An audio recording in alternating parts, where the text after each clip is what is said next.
কাছে গিয়া নিজের ছেলে মেয়ে চাইতেন না, চাকরির উন্নতি চেতেন না।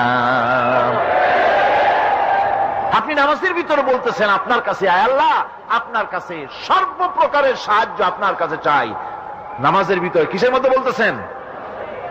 বিশ্বাস যদি করতেন, যদি বুঝতেন, তাহলে যত বড় পীর আসুক দেশ থেকে আর বিদেশ থেকে, সন্তান চাওয়ার জন্য পাগল হয়ে পায়ের উপরে পড়ে থাকতেন না, আল্লাহর কাছেই চাইতেন। কার কাছে চাইতেন?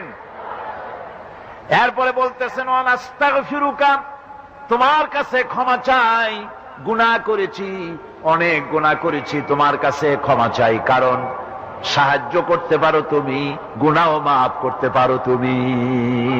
গুনাহ মাফ করার ক্ষমতা কি আছে পৃথিবীর কারো? আকাশে জমিনে আল্লাহ ছাড়া মানুষের গুনাহ কেউ মাফ করতে পারে? এরপরে বলতেছি অনুমিনু বিকা, আয় আল্লাহ আমি